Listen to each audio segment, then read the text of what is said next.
सरपंच संतोष देशमुख हत्या प्रकरण आणि खंडणी प्रकरणात अटकेत असलेल्या वाल्मिक कराडमुळे मंत्री धनंजय मुंडे हे अडचणीत आलेत. हत्या प्रकरणात रोज नवनवीन खुलासे होत असल्याने मंत्री धनंजय मुंडे यांच्या राजीनाम्याच्या मागणीने जोर धरलाय.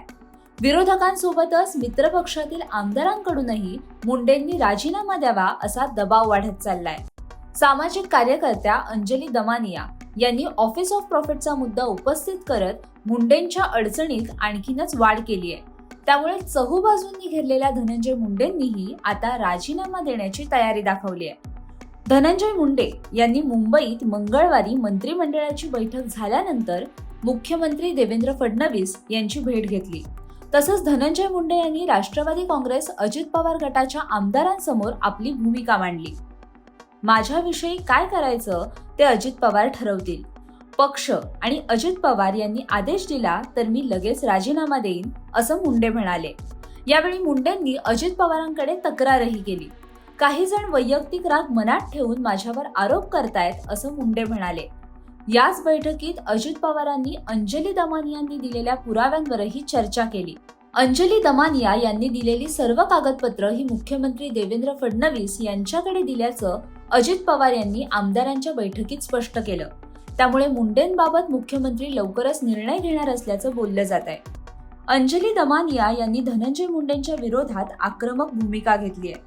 अजित पवारांना पुरावे दिल्यानंतर अंजली दमानियांनी 96 तास वाट बघून कोर्टात जाणार असल्याचं म्हटलंय.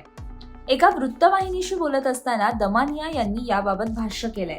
त्या म्हणाल्या की अजित पवारांनी कागदपत्रांच्या पडताळणीसाठी वेळ मागितलाय. त्यामुळे मी 96 तास वाट पाहणार आहे, कारण कागदपत्रांची पडताळणी करण्यासाठी 3 दिवस पुरेसे होतात.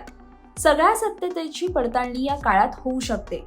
4 दिवसांनंतर मी आंदोलन सुरू करणार आहे.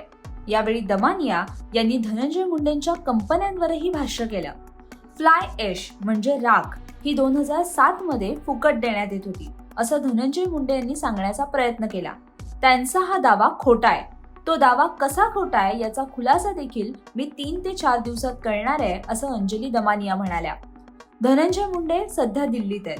योगायोगाने मुख्यमंत्री देवेंद्र फडणवीस देखील दिल्लीत आहेत. त्यामुळे दिल्लीतच मुंडेंच्या राजीनाम्यावर चर्चा होणार असल्याचं बोललं जात आहे.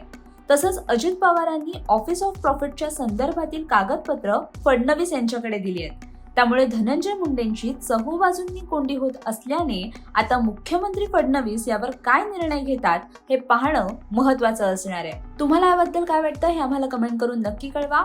आणि अशाच बातम्यांच्या अपडेटसाठी आणि राजकीय घडामोडी जाणून घेण्यासाठी माय महानगर लाईव्हला सबस्क्राईब करायला विसरू नका.